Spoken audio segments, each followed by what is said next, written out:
people. I'm in the building. Let's go.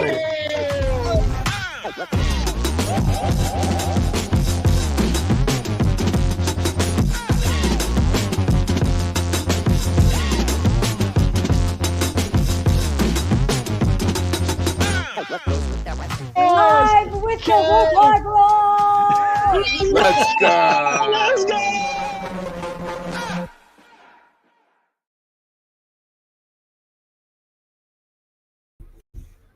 Hoo boy, everybody. Welcome, mostly New York Met fans, I assume. This is New York Revival, where we're not just sports, we're entertainment. Now listen, this is an emergency show. It's an emergency show. The reason for the emergency, if you had been sleeping under a rock, you're not on Twitter, you're not on X, you're not on your phone, I'll fill you in.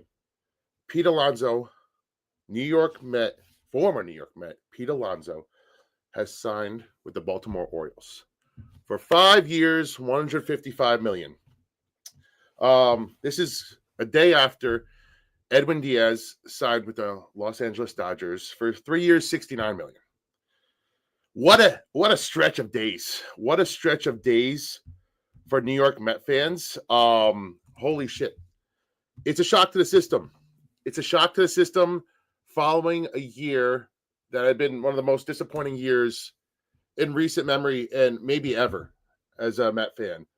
2024 happened and it changed everything. It changed everything in terms of trajectory for this team. And what we were dealt with is a core that never won a thing. It never won a thing. And now we're coming to the point where that core has been broken up.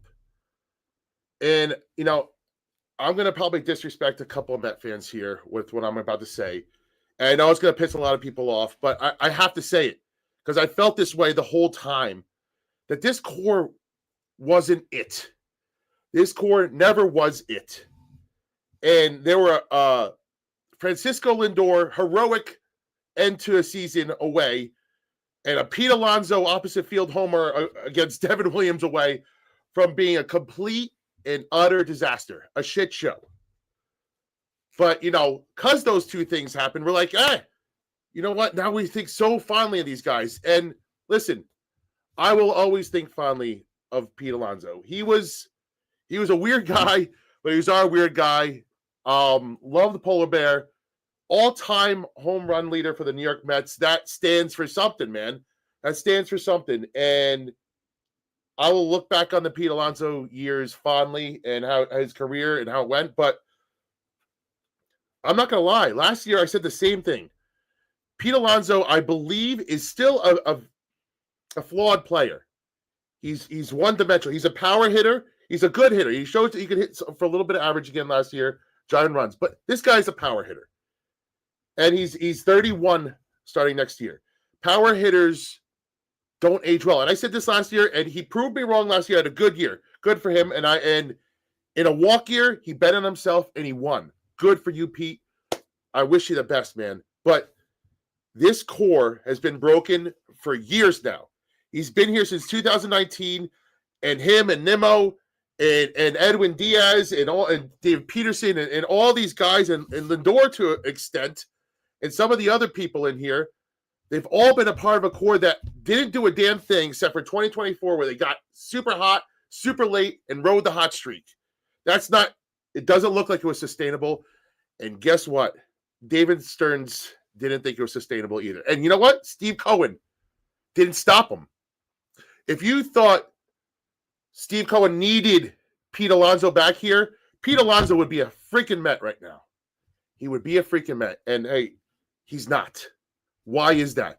When David Stearns wasn't sure about Soto, we had Stevie Cohen step in and he paid Soto. He said, I'm getting that guy. These guys are lifelong Met fans. They've seen what Alonso has done. They believe in the history, right? And they said, you know what? Good luck in Baltimore. And we could think that's wrong. And I'm not going to stop you if you do. But I kind of believe it too, man. I kind of believe it too. Like, Nimmo, I will look at you fondly too. Like, he gave it his all, but that guy is a minus in the outfield now. He is getting banged up left and right. That doesn't get better with age. And that Nimmo never won anything here either. Alonso never won anything. McNeil never won anything. And I hope McNeil's following them out the door. Again, tough as nails, McNeil, but you're not. This locker room was cracked open. It was flawed. It was terrible. I've never seen worse vibes in my life last year. And they were a fucking candelito away from me thinking it even more the previous year. JD Martinez and Candelita, they saved the Mets and fucking, the purple motherfucker over there. They saved the Mets last year. But that was clearly a shot of adrenaline at the right time, and it's not sustainable. What Stearns and Cohen are trying to do seems like they want to be sustainable. I liken this to what the Giants did in 2022. They fucking went on this run that they shouldn't have went on. Daniel Jones carried the freaking Giants, and it was the worst thing for them. The worst thing that could have happened to the Giants. And maybe 2024 was the worst thing that could have happened to the Mets because they thought this core was really some shit. Maybe they thought like they could get back. And there they said, hey, let's get Soto here, and we'll go back to the top. But that didn't happen, right? Because the core just showed that they were the same old core as they always had been. So, you know what? Stearns is trying to build something just the way Shane wasn't able to switch it for the Giants because they won. And then Stearns wasn't able to switch the roster up in 2024 and to 2025 because they won the previous year, right? Because they made this unimaginable run. They counted on the same players, just added one more and say, hey, this should be good enough. No, it's not good enough. That's not sustained success. That core is not going to be it. There are going to be more changes coming. I don't know if Senga's going to be on this team. I don't know, I don't know if McNeil's going to be on this team. I don't know. I don't know which direction this is going to go. What I do know this is the bullseye is squarely on David Stearns' back now. He pushed all his chips into the middle of the table. And Max, shout out to you, Max. Appreciate you for the super chat. Listen, this is going to be the overall sentiment right now. Right now, there shouldn't be anybody that's in on the Mets next year. There's no way. Of course. Right now, where we stand, there's no way this team is better than last year. Edwin Diaz, our star closer, gone. And also, fuck Edwin Diaz. I don't want to. I know people are giving shit to Stearns here too. Stearns gave a 3-year, $66 million offer. After the Mets stood by this dude, after he broke his leg in the World Baseball Classic, they stood by him, they paid him, they stuck by him when he was pitching the shittiest he ever did in his career after year one. They stuck by him, and they paid him handsomely for it. And Edwin Diaz turns around and says, go fuck yourself. I'm going to take $3 more million, and I'm going to go to the Los Angeles Dodgers. The dynasty Golden State Warriors of the MLB now. The dynasty Dodgers. He pulls a Kevin Durant, and he says, hey, if you can't beat him, join him. Over $3 million. Did you really want to be a Met? Do you want that kind of person on your team? A guy that's willing to take a couple $2 or $3 million more to go to LA, who has won championships without him, and just, further, good for you. Go win, go with your brother. But I don't care. I honestly don't care. Now go get you a Suarez. Go build that bullpen now and make me forget about Diaz.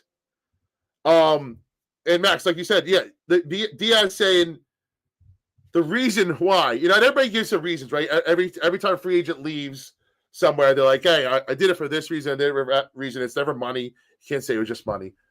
But Diaz says, hey, the Mets should have conferred with me before they signed Devin Williams.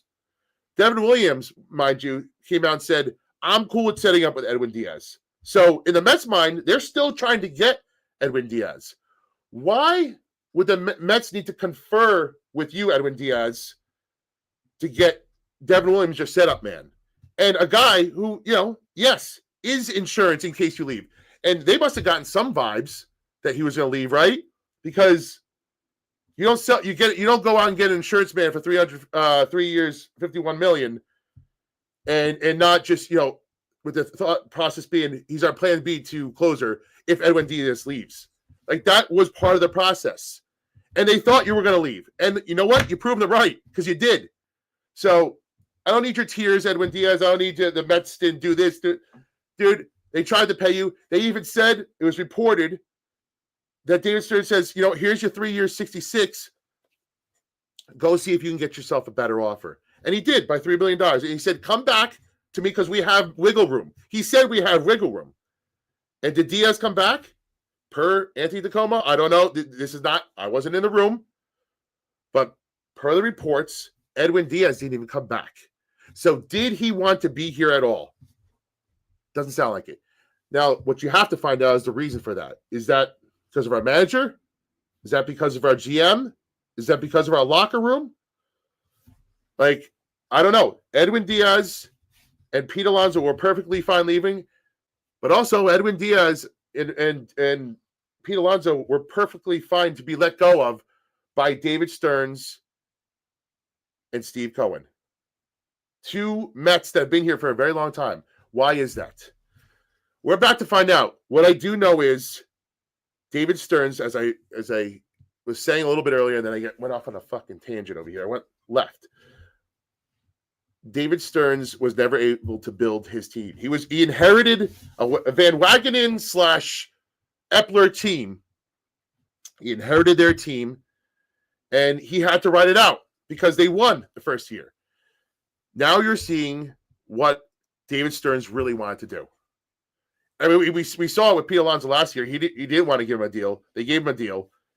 And now it's finally cutting over with. We don't have to see Pete Alonso butchering another ball at first base, throwing it wide, injuring this pitcher, injuring that pitcher. No, just kidding. Listen, I love Alonso, but let's call a spade. He wasn't a dynamo at first base. Like, go get you better fielders, run prevention, right? David Stearns told you what he wanted. He told you what he wanted, and you guys are like, no, he has to hit home runs. First baseman has to hit home runs.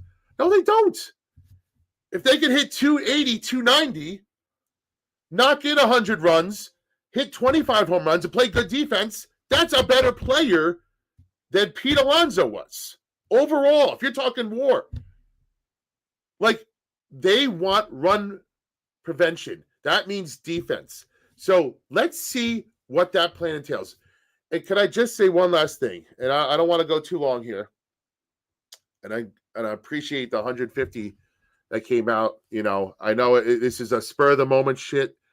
But what I want to see now is what the plan is. What the plan is. Is Kyle Tucker in the plans? Is Cody Bellinger in the plans? Is Suarez in the plans as a closer / setup man with Devin Williams? Is Bregman the plan? At first base, is Ryan Clifford the plan? The answer is: are you expected 25 home runs out of a rookie to come up here? Is Benj part of the outfield plan? I don't know. What we are going to see is what he's got in mind. Framber Valdez, I don't know. At pitcher, there is a shakeup on their hand, but I do know that after the disaster that was last year, David Stearns is not going to just sit there and just like, hey, you go. I'm going to sit here and do nothing. Even if he wanted to do that, Cohen wouldn't allow it. Cohen won't do that. So I understand the anger, and it's been there. As soon as Diaz left, I was angry too. I was like, screw David Stearns. Fuck him. Fuck this guy. Cohen, you ain't shit. Let's see what the other side of this looks like, right? Give it a chance. And if by February, this team still looks the same, go all out. Go all out and rip David Stearns to shreds, rip Cohen, rip everybody in between. But Cohen is not building that $8 million casino, Metropolitan Park, for a little shot in the arm. We're going to rebuild. It's going to, I'll see you guys in 2030. No, he's not doing that. They're not going to sit still. David Stearns knows he's under pressure. He knows he has to win, and it has to happen in the next year or two, preferably both. But what they're not going to do is sit still. I don't even say I have faith in him. I need to see what the rest of this offseason looks like before I have any judgment. And I just want to urge Met fans, just take a breath. Take a breath. When you sit back and look at it, how much winning did we do with these guys? Not a lot. Not a lot. And had one of the more disappointing stretches that I've seen in a while. So I want to thank everybody for joining. We're going to be doing more Mets content going forward. I mean, if this is the start of the offseason, it's sure to be a good one. It's sure to be interesting going forward. So I'm excited. Holy shit. I know you're Mets fans. I know your world is rocked. I know I've said some mean things now that might hurt some feelings.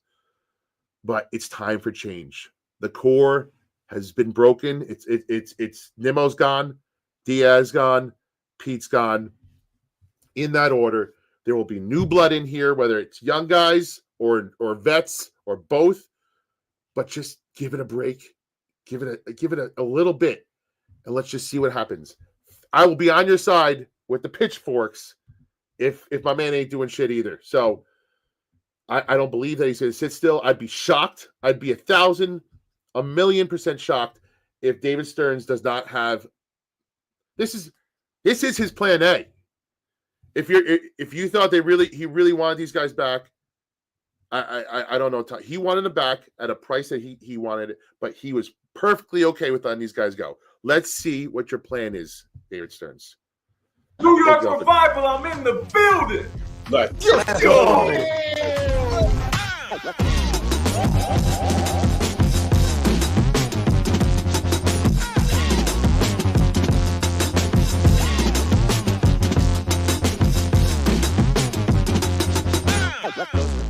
Live with the Woodlard Roll! go. Let's go.